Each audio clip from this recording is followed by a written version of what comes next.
Hello. I'm extremely excited. I think this is probably going to be the most important video I make this year. We are going to be talking today about the future of live streaming. This is an awesome topic, and I love it the most because we get to look into stats. I have so many stats. Oh my goodness, it's going to be great. We're going to talk about everything. Actually, that's a lie. We're not going to talk about everything because I don't have time. With the length that this video is already going to be, I think we're only going to cover YouTube Live mainly and Twitch. And then I'm going to do like a separate talk just about Facebook, but I will put a bunch of that in there. So if you are an industry person or just interested in this kind of stuff, I think this is the video for you. And I've gotten so much feedback from people that that is the case. So, okay, let's begin. I can barely contain myself. But before we do, if you like these kind of things, I cover all kinds of industry stuff. So toss the video a subscription.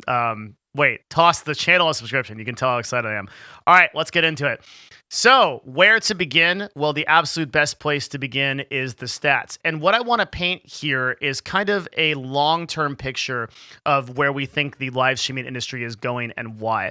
It's such a great timing because as of the filming of this video, Tim the Tap Man has announced that he is going to YouTube. That was following Dr. Lupo. And I made a video about Dr. Lupo and why some creators are moving to YouTube, kind of the psychology behind it. This is going to be a very different themed video. It's going to be more about the actual stats behind these platforms and their mission and their goals and what's going to become of that. So let's begin. Here we go. So you can see that, and I'm just going to give a general overview here. Courtesy of Stream Hatchet and Streamlabs, they've posted up the last 2 quarters of how these platforms are doing. You can see that Twitch is doing pretty well. Twitch had a pretty incredible 2020 where they just skyrocketed. It's a Q1 to Q2 2020, like, oh my goodness, right? They almost doubled their viewership. And then, of course, they took kind of a predictable loss, but then it went all the way back up again. And this is largely because of COVID. This is because a lot of people were staying indoors and Twitch has first market mover advantage. So they were gaining a lot of total hours watched. And I want to explain this stat real quick. Total hours watched means the amount of time that the totality of viewership on the platform watch in hours. This is an important statistic because it tells you kind of how it's more important, I think, than viewers because it sort of tells you how many people are actually watching content or how many hours of content are being watched. In a similar way that the number of hours watched on YouTube can be directly compared across to the total hours watched on Twitch. Whereas like viewership can't necessarily be compared because video versus like live stream gets a little bit different. So I love hours watched the most as a good idea of what to look at. Total hours streamed also went way up, no surprise there. And unique channels went way up, no surprise there. Average concurrent viewership also went way up from 1.4 million to 2.3 million, and then continued to increase from there. YouTube gaming, though, has had a really different story. So YouTube gaming also had a great year, but then at the Q1 and Q2 of 2021, we've actually seen a super sharp decline in total hours watched per quarter. And I had brought this up in a previous video and want to expand on this today. The total hours streamed on YouTube looks even more harrowing that by Q3 of 2020, this is going way down. So unique channels also decreasing, average concurrent viewership also decreasing. In fact, average concurrent viewership decreased by about 32% on YouTube. Meanwhile, I said that we would cover mostly these 2 platforms, but I just want to put a huge nod to Facebook here. Facebook is just crushing it on every single metric, and we're going to talk a little bit about why. Unique channels per quarter down, but everything else is up, and we'll talk a little bit about why that is.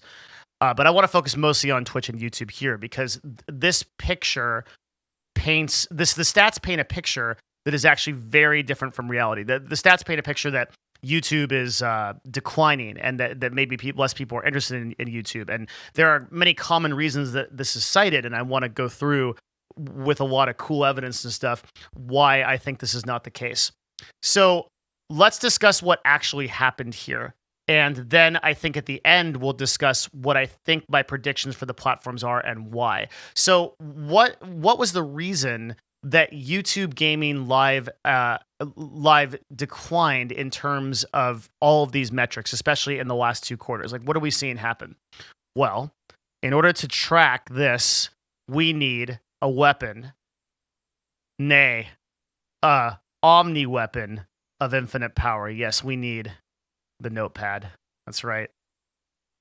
Okay, so couple things to consider here.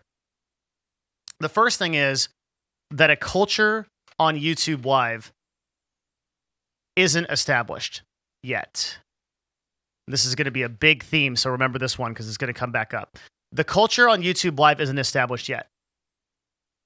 They haven't trained users to watch live content because it's a VOD-based platform. Okay? So Twitch is easier to learn because they're first to market and everyone understands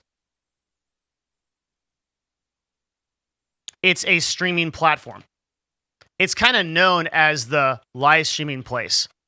So if you think about the type of people that would have come in as a result of the pandemic, they would have been people that are stuck indoors looking for new things to do and are being introduced to live streaming platforms and because like Twitch as a new thing, and they would immediately be able to onboard that this is a live streaming medium and this is probably the best place to do it because it's the largest place to do it. Whereas people that would be on YouTube gaming, it's a more niche or segmented audience that would not necessarily be gamers. So keep in mind, when we're talking about any kind of YouTube gaming versus Twitch statistics, this is very important. We are talking about YouTube gaming live. We are not talking about all of the live streams on YouTube, which is a vastly different number than this, right?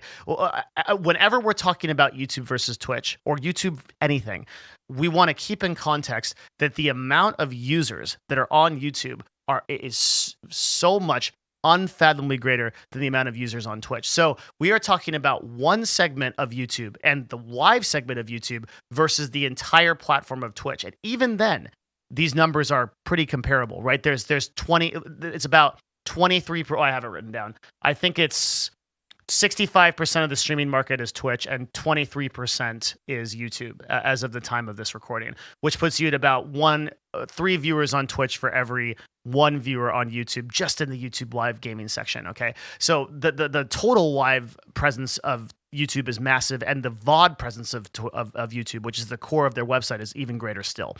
So keeping all of that in context, when we're thinking in this exclusive niche of like, okay, I want to stream video games or I want to watch video games be played, where do I do that? Of course, culturally right now, Twitch comes up as that answer and probably will for the foreseeable future, like 1 to 3 years, because YouTube hasn't developed a culture yet. And by culture, I mean, there's a sort of, it's a weird subjective feeling. It's like, there's no data for this. It's like, when you think about live streaming, do you think about Twitch or do you think about YouTube? And right now you think about Twitch. Most people that are in the know on this think about Twitch. You think about Twitch because Twitch is first to market. Twitch established its brand as a live streaming platform, and it exists in that way. Now, this isn't necessarily always the case, right? People used to think of shipping as like UPS or horse carriages, right? or you would drive a letter across the United States to get it to somebody. Now we think of things like Amazon being a huge aspect of shipping, right? That they have a lot of their own shipping sources and things like that. So there are ways to change market perception that we're going to cover today. So Twitch is easier to learn. So there were a lot more people onboarding to that platform. But there's more than that, right? There's some less obvious stuff that I think is really cool, which is that large creators probably declined streaming hours on YouTube, and collaboration content, so things like Among Us, etc., declined as well in Q1, Q2, 2021. So there's a quote from Valkyrie here, and this was in January, that said, quote, "I signed a contract with YouTube a year ago, and as some of you don't know, some of you did learn later, I have streaming hours to fulfill and I owe 100 hours a month, but I went a little crazy and streamed too much last year, which is very bad for my health. 100 hours a month, pay attention to that number. Usually Twitch contracts are like twice that number. So 100 hours a month is about 25 hours a week. It's actually exactly 25 hours a week. And that's basically the equivalent of a part-time job. So the requirements, this is Courage also, I couldn't find the quote, but I know Courage also spoke to having a similar contract. So if we can assume that a lot of YouTube's top creators are just not required to stream the same amount of hours, they would have front-loaded a lot of those hours in the beginning of the year, and then you would have seen a decline because YouTube Gaming Live is just not a diversified enough platform yet that it would be able to, that a few broadcasters could bring down concurrent viewership quite a bit because, again, the platform is very new and growing. So whereas if some people on Twitch took a break, it would be less noticeable because the entire platform is dedicated to live streaming, although it still would be noticeable. Like if XQC took a break for let's say 6 months, that would represent about 1% of Twitch's viewership, at least when he was getting about 90 to 100K people. So that's a pretty huge number. Like 1 out of every 100 people would effectively be off the website as far as the stats would be concerned. It's not that simple, but that's a way to think about it. Versus, but XQC won't take that kind of break because, and this is kind of the crux of the issue, he can't, right? Nobody can on Twitch. You have to stream crazy long hours to maintain your brand. YouTube doesn't care as much about that because YouTube knows that you'll be diversifying via YouTube VOD videos and by all of the other services that they offer. In a research report that was done by Tankman, but in the lab of our community, he came up with there's actually 10 ways to monetize on YouTube versus Twitch's 3. So you look at things like YouTube Premium, you look at Super Thanks, you look at merchandise shelves, you look at YouTube Brand Connect, you look at creator funding. YouTube has a massive, and then in addition, they have all the other things that Twitch has too: ads, subscriptions, the donations in chats, super chats, right? So YouTube understands that the brand of a broadcaster is not just them streaming, and they're okay with issuing contracts that are significantly less requirements on broadcasters because they understand that there's all these other monetization methodologies. And that's really good to creators. That's like one of the reasons why people like Lupo and Tim the Tapman are moving over to YouTube, because it's so much less stress to be able to broadcast 100 hours and then focus on your brand or your family or whatever you want to do and diversify into evergreen content, right? It's so much better. So YouTube understands that, and the less hours a month means that these stats don't tell the whole story, because you might see a decline in total hours streamed. Look how brutal this decline is from quarter 2 to quarter 3. Well, if they've already fulfilled their streaming hours in the first year, right? Well, then they might decline, and that decline makes sense going into those stats. Okay, so that could be another reason. But also, I think another big reason for this is YouTube probably changed the algorithm. So what do I mean by that? So average concurrent viewers and watched hours tanked, right? So if we go look back at the stats and we look at the YouTube gaming total hours streamed and total hours watched and average CCVs, they declined quite a bit. But weirdly, the unique channels on YouTube only declined about 10%. So from quarter 1 to quarter 2, so roughly a 10% decline. But in the same amount of time, there was like a 32% decline in average concurrent viewership. So what happened? Well, most likely what happened was YouTube changed the algorithm to prioritize live streaming a little bit less. And this is something that I really want to start getting into.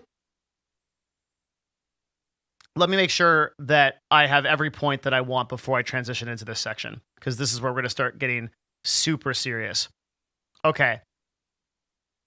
So Google tends to do something with their algorithm that I've been familiar with since like 2003, when I first sold ebooks on Google AdWords. And that's that we used to call it the Google dance. So what they'll do is Google is willing to fail a lot and drive a ton of business people and creators to different outcomes to try to figure out what the perfect search algorithm is going to be. Exactly what they want to have. Like Google's goal is, and by extension YouTube's goal, and by extension YouTube Live's goal, is we want to get a customer in front of the content that they most want to see. So what is one of the number one concerns that people have about YouTube Gaming Live? They don't have a directory, right? So you go to Twitch, you type directory, and you go here, and bam, you've got a directory. You've got all of these channels, and if I click on here, I immediately get the people that have the most amount of viewers, or what's recommended for me, which is generally the most amount of viewers. So YouTube, everybody always goes like, yeah, what the heck's going on? Why does YouTube never build a directory? Are they just silly? Like, did they just not realize this? So I think a lot of people legitimately think that YouTube is just ignoring this problem. So I'm going to reference Ryan Watt, who is otherwise known as Fwiz. This dude is the head of YouTube Gaming. Okay, so he's the dude that runs the entire platform for live. Let's look at what he thinks about this problem. Disillusioned Twitch partner here. What are your thoughts for planning and improving discoverability? A lot of YouTube feels better, but in many ways it falls behind even Twitch for discovery. Not true, right? Do you have a roadmap? Ryan responds, recommendation is incredible for discovery. We just do it differently from Twitch, and I assure that that's better for creators vying to gain traction. Let's look at some more stuff. He says in this comment, YouTube has some tech advantages as well. 4K streaming, higher bitrate streaming, more discoverable VODs after streams can be edited. And for live discoverability, no one's really cracked that yet. I wouldn't knock on YouTube individually. Look at Ryan's response. Yes, I'm not sold that that's the best way to do it, is game pages and stack ranked CCU streamers by highest viewed. That's currently how Twitch has it. So what he's saying is, I'm not sure that's the best way to do it, is directories. Because this creates a bad viewer behavior that turns platforms into kingmakers of the biggest streamers, which is that drives disproportionate amounts of watch time to the head. So, like, this is not an example of YouTube ignoring the problem. This is a very high level and super forward thinking thing that Ryan is doing here. What he is saying is that they've already considered, YouTube has already considered the discoverability problem and consciously decided that they're going to take a different approach. What approach? They are going to try to use algorithmic learning and search to drive their existing user base, 2 billion plus users, to live content that they want to see. So this is a big part of this video, right? It's not that YouTube is ignoring this problem. YouTube is actually trying to fix the problem that Twitch never was able to do. Twitch's only answer to discoverability has been might makes right. The only way that you get discovered on Twitch is if you already have a lot of viewers. And the people that are mostly successful on Twitch have either driven those viewers from YouTube, especially recently, or other platforms, or they were already successful when there weren't enough streamers on the platform to prove that out. So YouTube, identifying that, has said, okay, we actually want to provide a solution to smaller to medium level creators. And this is a very difficult problem to solve. You have to solve this with millions of dollars of R&D and ML. It's research that Twitch has never wanted to do. It's research that YouTube has successfully done for their VOD platform. So if you go look for a video that's like top Fortnite plays or something, or the best ways to grow on Twitch, you will not necessarily get suggested the video that has the most amount of views. You'll get suggested a video that is worth your time based on YouTube's perception of that. So if you go to your homepage and you go to your recommended page, most of those videos, at least in my case, are videos that I want to watch. They're videos that YouTube understands based on my watch history and based on my viewing habits that I would want to watch because I'm interested in that sort of content. So what I'm telling you right now, and this is the big thing to keep in mind for YouTube Gaming Live, and I think the center reason of why I think that YouTube Gaming Live is going to dominate despite the stats we're seeing, I think the stats don't tell the story. It's because YouTube is investing in solving the very difficult problems that Twitch ignored and had 8 years to build a recommendation platform for, and is now just starting to dip their toes in the water of that. And it's like just pales in comparison to the machine learning that drives YouTube VODs. YouTube is trying to build that system rather than blanket a directory that just says, okay, you can go find streamers here if you want. They could build the UI out for that in 2 seconds. Doesn't anybody wonder why they haven't done that in 4 years? It's not because they're slow. Look at this guy. Look at this man, okay? I took a screenshot of Ryan just responding to people on Twitter today This guy is the head of gaming for YouTube. This guy has stock options with Google. He's an executive, right? He's responding to people that have 50 viewers, and he's doing this every day. Like, this guy's connected. The people at YouTube know what they're doing. I saw Susan, who's the CEO of YouTube herself, personally congratulate Tim the Tatman and Dr. Lupo on moving over. When is the last time you saw a Twitch executive of any significance doing this? I'll give you a hint. I've never seen it. Okay, like, when's the last time you saw Emmett or Sarah or any of those people actually going in and just like answering people's concerns? They don't do it, right? This is not. Like, people that are sleeping on YouTube Live, this is not you got to look at the team. This is not an example of a person that doesn't care. This is an example of people that are really dialed in and like actually care about their community, and they're listening. They're talking to people that have like 50 viewers. I DM these people and they respond to me, right? I run an agency, okay, that represents the top 1% of people on Twitch. I've talked to Susan. I've talked to Sarah one time. I've talked to most of the Twitch executives a handful of times. I get in contact with VPs or directors because I'm lucky enough that I can reach out to some of those people, and sometimes they'll talk to me. The amount of reception, I recall Charlie, Voice Critical, like awesome dude. He had a problem, and he made a YouTube video about it. And Susan, the CEO of YouTube, just called him.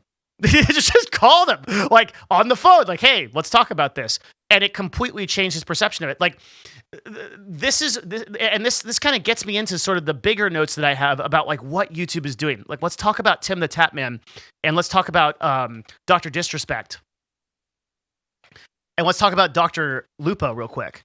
Like, what's going on here? Why are these the people that YouTube is focusing on acquiring? It's because YouTube is trying to build a culture, and that's point number 2. So this is point number 1, how YouTube solves discovery. And this is point number 2, YouTube builds a culture. What do all these people have in common? They play FPSs together. Tim the Tatman is a huge pickup because he picked up, he was a person that played with Dr. Disrespect all the time. And so what YouTube is trying to do here, and you can see this through this kind of interaction that Ryan's doing and other executives, right? It's not just him. There's a lot of people at YouTube that really care. There's a lot of people that are involved directly with the community and make YouTube videos. Whereas it's pretty hard to find people on Twitch that do the same.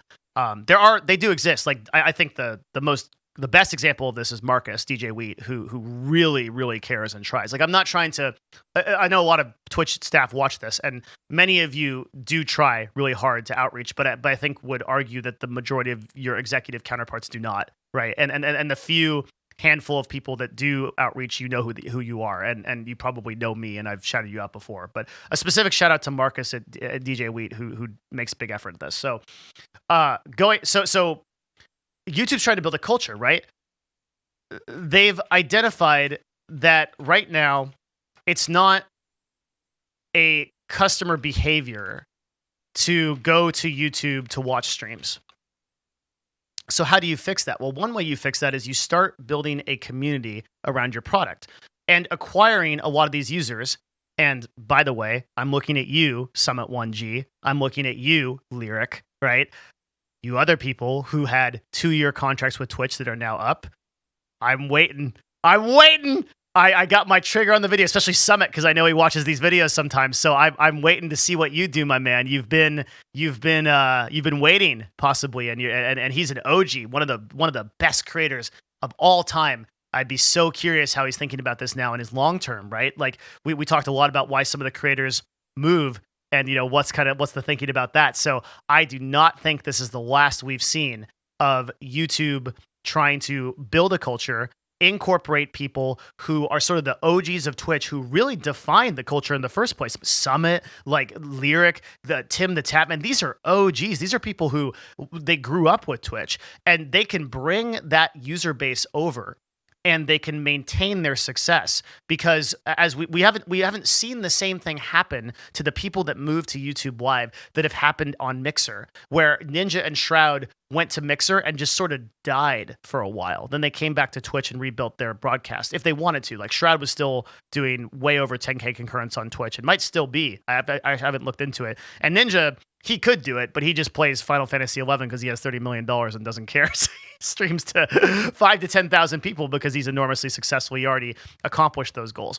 So, we're not seeing that on Twitch, right? Courage and JD and Valkyrie both had very successful careers. Dr. Disrespect is usually around 40 to 50,000 concurrent viewers. He's doing as good or better than he did on Twitch. And he got banned. He didn't even go over on a paid contract. He just left, right? So, like, when you see that happen, you as a creator start thinking, man, like I can, like, and then you look at the ceiling, right? We if you want to watch my previous video, which I'll link in the end card, which was talking about saturation points, the idea that the ceiling on YouTube, because of the total user base, is so much higher than the ceiling on Twitch. You as a creator start looking at this and going, man, like, what am I doing here, right?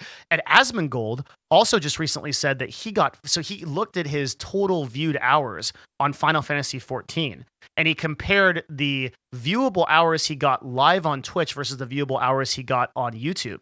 Want to guess what that number was? It was 14 million viewed live hours on Twitch, but it was 50 million on YouTube.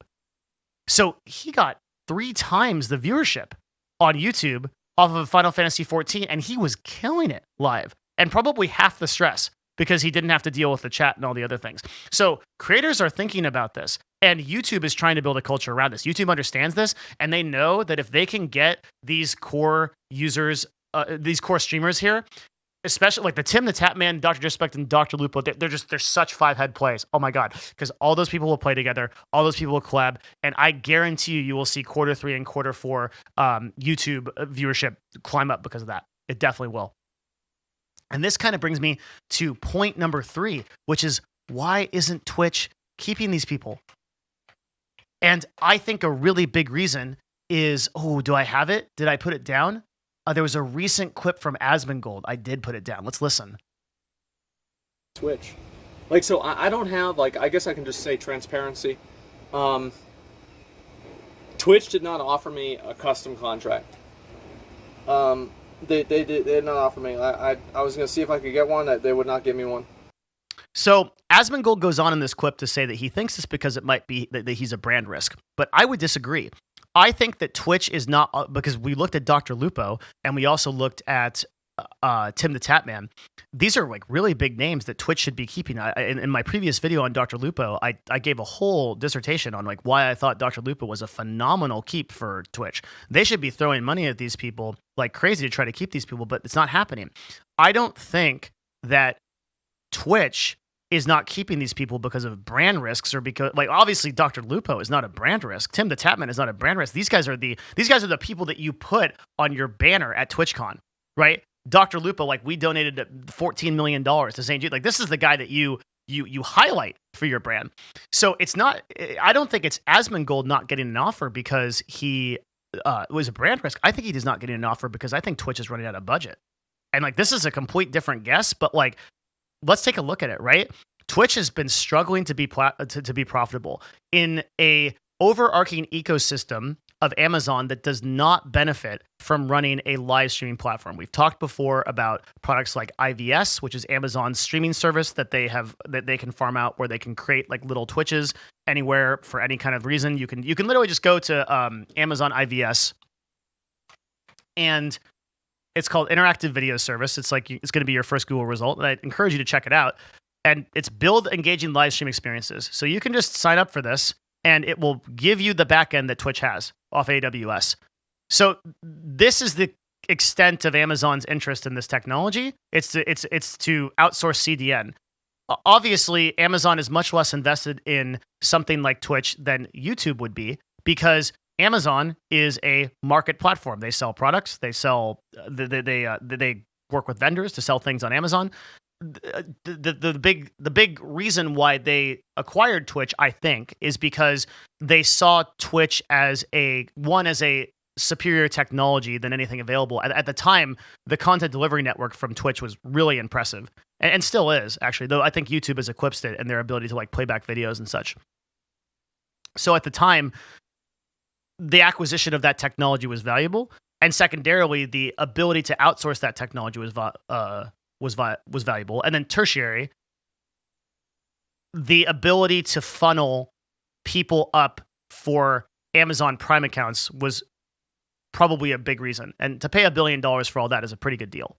So Amazon doesn't have as vested of an interest in keeping large broadcasters or creators for these reasons, which I think leads to, and so then in addition, Amazon always heavily prioritizes profit.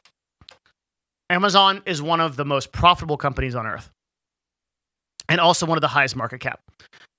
Twitch has consistently failed to generate a profit for years.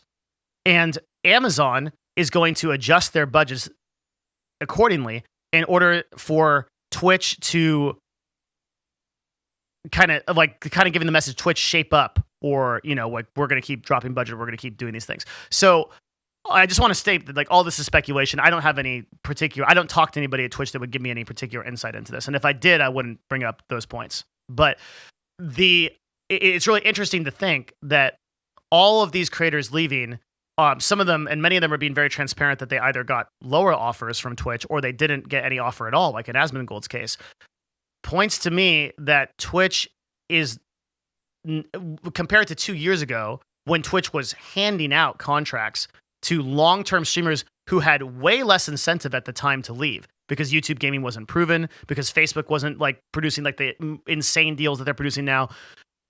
They were willing to put that money towards some of their oldest content creators to keep them. And now that those contracts are being renewed, it's not clear to me that that's the same. So Twitch, I think, may be suffering from lower budgets. And then if we kind of put that into context of some of the top executives like Sarah announcing that they're leaving, it starts to kind of add up that Twitch as a platform may be having some problems in keeping its top content creators. So YouTube and going back to Ryan have said many times that they are super intentional with the way that they acquire streamers. So when they make a decision to sponsor a streamer, offer a paid contract, they're doing so because they believe in that broadcaster's ability to bring events and shows and special things to the platform. They don't need to blanket 50 to 100 offers to the top broadcasters on Twitch and just pull everybody off the platform. They don't need to. They feel like their product offering is strong enough to not do that, and I agree. I think the budget they keep for this is limited, not because they don't have it, but because they choose to use it in a way that is very deliberate. Google the better that YouTube Gaming Live becomes, the better that Google becomes. Google, everything that YouTube Live does syndicates directly with Google, right? So Google ads apply to everything in YouTube Gaming Live. The better that YouTube Gaming Live does, the better that Google ads do. And that's Google's business. Google's business is ads. The vast majority of their revenue comes from ads. Amazon's business isn't ads. Amazon's business is product. Amazon has ad platforms, but it's a very small percentage of their business compared to Google. So they're not going to prioritize that as strongly. And you just look at the way that these companies think, and you realize, oh, a budget is much easier to justify through something like YouTube, especially because YouTube has been profitable for years now. It's much easier to justify a budget through YouTube to get, like, hey, we want to acquire some creators, or hey, we want to build a program for it, or hey, we want to update our UI, or hey, whatever. Any of those requests are much easier to go through, whereas it's going to be like trudging through mud for somebody like Twitch to approach to deliver a white paper to Amazon and say, hey, we want to justify this budget. Because the way that Amazon is going to look at that is they're going to say, okay, how many Prime accounts is this going to create for us? Where's the profit in this? Like, Amazon is historically a company, again, that heavily prioritizes profit. So these are some big reasons that I'm wondering, like, why is Twitch, like, not able to hold on to these broadcasters, and why wouldn't they put up, like, a big fight and offer a comparable contract for somebody like Asmongold or Dr. Lupo, right? I don't think that YouTube has to try very hard to acquire these people. I think they say, look, you want to stream less hours? We'll give you some money. It'll certainly be FU money, right? But here are some of the things we're thinking. Here's some of the success we've had. Hey, come take a look at our other creators like Courage and Valkyrie and Dr. Disrespect and see that they haven't declined in viewership at all. In fact, their streams are thriving. And they also have all these additional monetization methods to make whatever they want happen. And they do it with less time. That's a pretty good sales pitch to me, man. YouTube's starting to look really good right now. So I don't think that the stats tell the story. They don't always, right? We've seen if you look at this as it looks like a really crazy decline. It's like, oh man, like they're really losing a lot. But if you put this into the perspective of their long-term thinking and that they're willing to make these algorithmic sacrifices, you start to see how this kind of adds up, that the long-term play is still very much in favor of YouTube. And I full stop think that YouTube is going to dominate the live streaming market. Like it just like all those cards are in place for me. There's nothing that shows me that Twitch is making long-term moves other than the fact that they're first to market and their product is strong and they've got a strong community. Those are all good factors. But all of that stuff has been predicated on the fact that they have not had a significant competitor and they have massive problems onboarding users in the long term. It's harder for people to become dedicated users to Twitch, and those people are already on YouTube. So I think that YouTube is looking really good right now in terms of the future of live streaming. And if you want me to put my card somewhere for smaller creators right now, who I consider like less than 100 viewers, discoverability goes like this. Number one right now, I still think, is actually Facebook. I'm just going to talk a little bit about that in a second. Number two is YouTube, and I'd say number like 9,985 is Twitch. It's a terrible platform to be discovered by small creators. You go into the directory, you scroll down for 5 hours, you might find the creator you're looking for, who's like one of hundreds of thousands that are streaming Fortnite at any given time. But if you go on YouTube, and YouTube figures out the discoverability problem in the next 1 to 2 years, and they keep driving machine learning to the platform and trying to figure it out, I think you're going to see very quickly that it becomes easier to be discoverable on YouTube. And even right now, if you just do VOD content, it's easier to be discovered on YouTube than Twitch, especially for smaller creators. Larger creators, Twitch is easy discoverability, no argument. Facebook, though, let's like just diverge a little bit into Facebook. And again, I'm going to make a dedicated video on Facebook because I think everybody is sleeping on Facebook. But a couple of points on Facebook. Videos autoplay, and so do streams. Facebook, with its existing audience, also 2 bill plus users, can drive traffic infinitely to streams. And they do this through a system called boosting. So anybody that's familiar with Facebook and has streamed on Facebook, Facebook will just boost your stream. They'll just send you users. And these are not like bots or like bad users. These are real users. These are people who exist and talk in your stream. And Facebook can basically send an unlimited number of those people. Like if they want a stream to have 30,000 viewers, they just have it. But Twitch can't do that. Twitch has no repertoire of people. I mean, they could like go post on their social media and say, go watch the stream and do it. But Facebook has a automatic methodology of doing that. Another thing to consider about Facebook, and this applies to YouTube as well, as second and third world culture is way more Facebook oriented and YouTube. Twitch has not done very well in second and third worlds. There are some exceptions to this rule, like the Spanish streamers, but generally speaking, YouTube and Facebook are way ahead in terms of the acquisition of users from second and third world countries. The reason for this is actually really simple. It's that it's really hard to watch a Twitch stream, bandwidth wise. It's really hard to stream on Twitch too, upload wise. Most internet connections just aren't up to the point where they can match up with something like YouTube and Facebook, which have preloading technology that just makes it easier to view. So a lot of the culture of like Southeast Asia, for example, is very Facebook oriented. A lot of the culture of Brazil and a lot of cultures of South America are very Facebook oriented. It's extremely common for people to use Facebook there. It's extremely common for people to watch YouTube videos there. India, right? Which is we had a person named Evux on our Discord server who brought up a really interesting point that has anyone mentioned Twitch India situation? YouTube Gaming has a massive user base in India. Twitch shut down its original India ingest servers in 2018, meaning that people couldn't stream there. Meanwhile, they launched them back again in February this year. Could the drop of YouTube's numbers be partly due to Twitch now competing in one of their biggest markets, right? So these YouTube and Facebook already have enormous audiences established in South America, in India, in Southeast Asia, and these are things that are going to continue because it's just very difficult to build technology for live streaming that makes you accessible to that addressable audience over in those aforementioned countries. Super interesting things to consider. Okay, so I think we're at the point where we can maybe make some conclusions, which is real exciting. I love this kind of stuff. I hope you guys are enjoying this as much as I did. By the way, I just want to do like a really quick shout out to a bunch of the people on our Discord, discord.gg/Devin, who have been helping me immensely with gathering this information. Our Discord is so amazing. It's just a place where you can go and you can chat with people about industry relevant stuff like this. And it's just a phenomenal conversation, like 24/7. So some of the people that contributed to this video particularly were Jeremy Curios, fantastic dude, Stale 2000, Tankman, Evux, D the Bug, Andy, one of our CLs, and Soundwave. Thank you, all of you, for participating in this conversation we had about this video.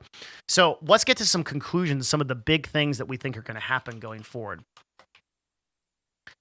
I think in the short term, Twitch is still going to be the face of live streaming. And I think this is 1 to 2 years, maybe 3 years even. In the long term, YouTube gaming and YouTube Live will dominate this market and will eventually take total market share, I think. 5+ years. Facebook gaming and Facebook streaming will continue to grow and probably be the best choice overall for a person to realistically make income off of live streaming and possibly content generation. If you want to know why, you got to wait for me to make that video. But I think Facebook looks really good right now. And for a small creator, you don't have to choose like you do on Twitch. This is a huge point, right? Every single small creator can take advantage of both of these platforms. You can multi-stream to YouTube and Facebook gaming. Streamlabs now offers a service that allows you to multi-stream. It's an incredible product. On Twitch, as soon as you sign that affiliate contract, which is essentially nothing, takes nothing at all, you are exclusively bound to Twitch. And when you're a partner, that's especially true. They probably won't notice you as an affiliate streaming to multiple platforms, but as a partner, you better believe they will. And they will remove you from the platform potentially if they catch you with this. I think this exclusivity thing is like an old mentality. Like, man, it feels so bad that Twitch still binds, especially its affiliates, to exclusivity. Go watch my video, one of the most successful videos on this channel. Why to never become an affiliate on Twitch. It pains me so much that so many people are not taking advantage of multi-streaming and could go YouTube gaming and Facebook gaming at the same time and take advantage of all of these things. And YouTube gaming knows this. They aren't binding people to exclusivity contracts. They don't need to. They know that their product offering and service offering, especially in the long term, is superior enough that they don't need to do that. Facebook, same thing. In fact, Facebook pays people to be on Facebook and then doesn't bind them to exclusivity contracts. Like, this guy's toast can stream on Twitch still. Like, it's crazy if he wanted to. He doesn't want to because he's doing fine on Facebook. But that gives you an example of how these companies are thinking. They're thinking creator first. They're establishing funds that are creator first. Locking people into exclusivity, I don't care what Twitch says. It annoys me so much when they say, oh, we're creator first. Oh, are you? Well, then why are you binding all of your affiliates to exclusive contracts? How the hell does that help people be creator first? How does that help a creator? By being exclusive to our platform, right? Like, that's some OG bad agency stuff. Come on. Like you're a platform, okay? What if Twitter bound all of its verified people to only posting on Twitter? That's ridiculous, right? This is old-fashioned thinking. It drives me crazy about Twitch. This is just an example of some of the old-fashioned stuff going on in that company that they just really need to get around. Like, if you truly weren't afraid of the big bad wolf that is YouTube gaming and Facebook gaming, release your partners from exclusivity. You won't, because you know what's coming, baby. That's what it is. All stuff that Twitch could reverse if they wanted to. So I think that in the short term, Twitch is still going to dominate the live streaming market. And this is going to be especially true for large creators. And we're still going to see most of the things that come to be out of Twitch. You know, most of the news is going to come out of Twitch in the next 1 to 3 years. Most of the big things you hear about live streaming are going to be about Twitch. Most of the videos on this channel that cover live streaming will be about Twitch and the things that happen there. But increasingly, you will see YouTube gaming creeping up. Like, what was one of those recent things that YouTube gaming did? They added clips, and now what are you starting to see on popular subreddits that used to be Twitch dominated, like live stream fails? You're starting to see Dr. Disrespect clips pop up. YouTube gaming clips pop up, right? Ryan recently alluded to the idea of subscriber gifting. He posted like a GIF that was like a little nod and a smile to someone saying, hey, why don't you guys have sub gifting, right? There's a lot of products in the pipeline. They're continuing to innovate. It's easy for them to copy the things that Twitch adds and then add them to their existing user base. Facebook gaming is getting more sophisticated every day and is getting impressive in the terms of their autoplay. We'll be talking about that later. I think that YouTube is really positioned to dominate the future of live streaming, and I am so excited to see it. And again, if you are a small creator, you should think very carefully. I know a lot of you watch my channel because you are a smaller creator or interested in content creation. Think very carefully about your options and multi-streaming on platforms like YouTube and Facebook gaming. I think you can do a lot better there right now. Look, I don't think the place to start is Twitch. And look, I've been a partner on Twitch for 8 years, and I would love for this to change. I would love for Twitch to start making these moves. I'm not seeing them. I'm seeing the long-term trend point towards YouTube and Facebook, and I'm very excited to see where that goes. Do I have any other conclusions that I'm thinking of?